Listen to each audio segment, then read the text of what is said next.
दूसरा मौन रह करके। राधे राधे। आप देख रहे हैं संत वाणी लाइव। शुरू कर दो लीला गायन। आज मैं एक ऐसा महाराज जी का प्रवचन लेके आया हूँ जो जीवन की सोच बदल सकता है। इससे मैं बीच बीच में अपने शब्दों में आपको समझाऊंगा। से मुक्त होना है तो मन के वेग को सहना पड़ेगा। वाणी के वेग का सही प्रयोग हो गया। भगवत चर्चा, भागवत चर्चा, भगवन नाम कीर्तन, भक्त नाम कीर्तन करने लगो तो वाणी के जो वेग का एक हमें बांधने के लिए आया था, वो हमारे मुक्त का होने का कारण बन गया, वो हमारे अनुराग रस का कारण बन गया। अगर आपके हृदय में उस को इस तरह बदलने की भावना नहीं आ रही तो मौन हो जाइए। ताते मौन गहनो उचित है, बोलना उचित नहीं है। तब सुख हरिवंश गुण नाम रसना रटत और बहुवचन अति दुख दानी। बैठा लीजिए हृदय में। ग्राम्य कथा, राजनीति की कथा, लोक कथा, भोग कथा, ये सब हमें वचन वेग से ही फंसा लेते हैं। हमारा वेग बोलने का आ रहा है, यदि सही दिशा नहीं दी बस बोलते चले जाएंगे, इस स्वभाव में आ जाएगा।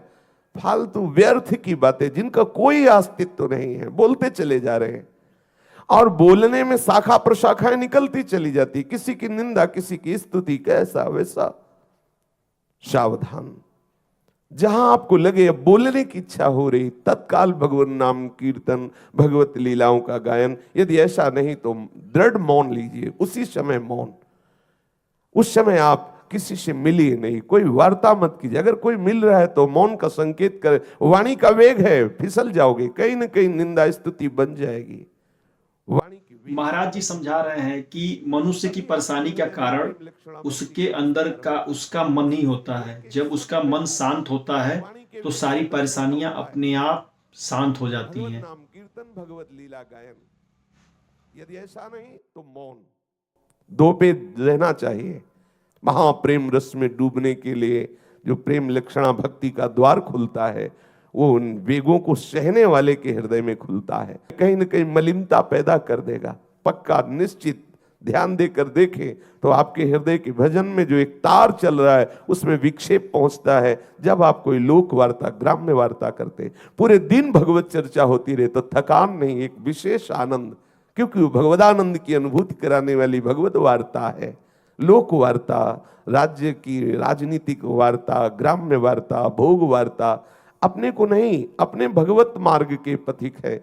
इस मार्ग में जब आप नाम कीर्तन करेंगे, लीला गायन करेंगे तो अपने आप लोगों का मंगल होगा। वातावरण अपने आप सर्व सामर्थ्यशाली होकर पवित्र होगा। दुर्वासनाएं लोगों की नष्ट होंगी। वो नाम कीर्तन जो वातावरण को पावन किया है, उस वातावरण में जहां तक जो भी जीव है उसके अशुभ संस्कार नष्ट होंगे, अशुभ वासनाएं क्षीण होंगी ना चाहने पर भी।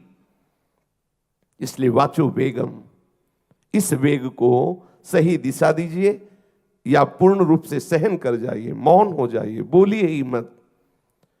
फिर मनशः, जो मन में एक वेग आता है, भोगों का मनन करना, उनका संकल्प बनना, बार बार ये ऐसा होता रहता है। ये मन इसी से कभी पंगु नहीं होता, कभी ये एकाग्र होकर के पूर्ण शांत रूप से नहीं लगता एक जगह, क्योंकि इसकी जो मांग है ना वो महासुख है।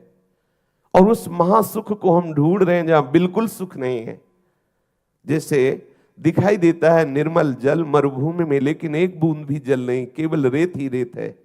ऐसे दुखालय हम संसार में शब्द स्पर्श रूप रस गंध का भोक्ता अपने को मानने वाला वो देहाभिमानी से जोड़े तो हम देखेंगे कि ज्यादातर दुख और परेशानियां हमारे अहंकार से आती हैं। इच्छाएं, वासनाएं, तृष्णा, कामना। महाराज जी हमें नम्र और धैर्य रखने का सिखाते हैं। ये देख ले, ये सूंघ ले, ये सुन ले, ये स्पर्श कर ले। 5 ज्ञानेंद्रियों को लेकर के मन सद स्पर्श रूप रस गंध में सदैव विचरण करता रहता है सुख की खोज के लिए। वो चाहता है सुख, लेकिन सुख या नहीं है, सावई मना कृष्ण पदार विंदयो, ये सही ठिकाना है। यहां आकर के मन को विश्राम हो जाता है। फिर बोलता है पायो परम विश्राम राम समान प्रभु, अब मिल गया विश्राम। जैसे श्री वृंदावन विश्राम, श्री राधा जुग चरण निवास, ये मिल गया विश्राम। अब मन संकल्प विकल्प रहित होगा। अगर उसमें संकल्प होगा, वेग आएगा, तो श्री कृष्ण अनुकूल लेन अनुकूल आएगा। श्री किशोरी किशोर जू को सुख पहुंचाने का संकल्प बनेगा, ना कि देहाभिमान से युक्त भोगों का संकल्प। हमारा जो बंधन है वो मना कष्टान इंद्रियाणी प्रकृति स्थानी कर्षति, मन 5 ज्ञानेंद्रियों से मिलकर शब्द स्पर्श रूप रस गंध का जो भोक्ता बना हुआ बैठा है देहाभिमानी, उसको बांधे हुए है। खास बंधन का स्वरूप मना कष्टान इंद्रियाणी प्रकृति स्थानी कर्षति, मन 5 ज्ञानेंद्रियों को साथ लेकर के शब्द स्पर्श रूप रस गंध में विचरता रहता है। इसीलिए वो देह अभिमानी जीव अपने सच्चिदानंद स्वरूप का विस्मरण करके अपने आराध्य देव से, अपने अंशी प्रभु से विमुख होकर के बहुत काल से भटक रहा है। अगर इस भटकन से मुक्त होना है तो मन के वेग को सहना। जी ये कहते हैं कि सच्ची भक्ति डर को खत्म कर देती है। इंद्रिय से मिलकर के मन उस विषय के लिए संकल्प कर रहा है, उस समय आपको सावधान होना होगा। मानो मन आपका नेत्र इंद्रिय से युक्त हो गया। जो व्यक्ति भगवान पे भरोसा कर लेता है वो जीवन में कभी अकेला नहीं रहता। आप तत्काल भावना कीजिए प्रभु की, सब रूपों में प्रभु है, वो बांध नहीं पाएगा। मन संकल्प कर रहा है, श्रवणेन्द्रिय से मिल करके आप अंदर से नाम चलाइए, नाम कीर्तन जो कर रहे हैं, जो लीला गायन उसको सुनाइए, अन्य ना सुनने दीजिए। तो ये जो मन का वेग श्रवणेन्द्रिय से मिलकर फंसाना चाहता है, बच गए। मन 5 ज्ञानेंद्रियों को साथ लेकर एक साथ पांचों के साथ भ्रमण नहीं करता, वो किसी एक इंद्रिय को अपने अधीन करता है और मन के अधीन हुई इंद्रिय उसी विषय में विचरण करती है और जीवात्मा मन के अधीन हो करके वो अपने को करता और भोगता मानता है। यही बंधन है, यही बंधन है। इसी बंधन से वो नाना प्रकार की योनियों में भोगता है। यद्यपि मृषा छूटति कठिनाई, बिल्कुल झूठा है। कहीं सच्चिदानंद जीवात्मा इस जड़ शरीर से बंध सकता है क्या? जड़ चेतन की कहीं गांठ लग सकती है क्या? पर यद्यपि मृषा छूटति कठिनाई, बड़ा कठिन है। इसलिए आचार्य चरण आदेश कर रहे हैं श्री रूप गोस्वामी जी कि जो आपके हृदय में मन का वेग उत्पन्न होता है, ये देख ले, ये सुन ले, ये सूंघ ले, ये छू ले, ये रसास्वादन कर ले, बचो। इस वेग को तत्काल भागवतिक करो। अगर नहीं हो रहा तो चुपचाप सह जाओ, भगवत स्मरण करते हुए। उसके संकल्प ना बनने पावे, अगर संकल्प भी बन जाए तो क्रिया ना होने पावे। अभी भक्ति रस आया नहीं, ये भक्ति रस में प्रवेश होने के द्वार की बात है। महाप्रेम रस में डूबने के लिए जो प्रेम लक्षणा भक्ति का द्वार खुलता है, वो उन वेगों को सहने वाले के हृदय में खुलता है। सहत सहत बाढ़े भगति ग्रह तन गुरु हित गार, जिसने अपने आप को गुरुदेव के चरणों में समर्पित कर दिया, उनकी आज्ञा में बंध गया, वो सह सकता है, वो सब कुछ सह जाएगा। तो हम मन के दोस्तों, हमने इस प्रवचन में ये सीखा है कि शांति हमारे अंदर होती है, बल्कि बाहर नहीं।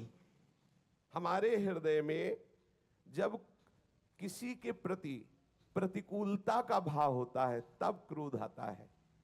अगर हम भक्ति को जीवन का हिस्सा बना लें तो जीवन अपने आप बदल जाएगा। कि ये हमारे साथ ऐसा व्यवहार करे, ये वस्तु मिल जाए या ऐसा कर ले, हमारे अनुकूल जब नहीं होता तो हमें क्रोध। अगर हम भक्ति को जीवन का दिखावा नहीं, जीवन का हिस्सा बना ले तो अपने आप स्मृति भ्रंशात बुद्धिनाशो बुद्धिनाशात प्रणश्यति।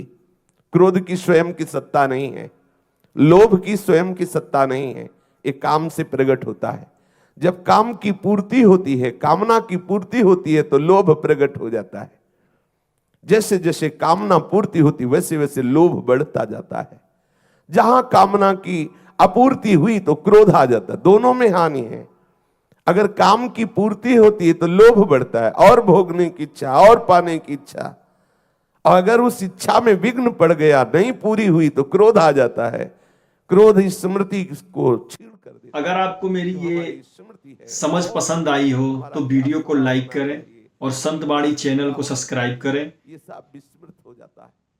क्रोधा स्मृति और कमेंट में भ्रमः। राधे राधे लिखें। स्मृति भ्रंशात बुद्धि नाश, राधे बुद्धि नाशात राधे। प्रणश्यति। बुद्धि का नाश होना ही साधक का सर्वनाश है।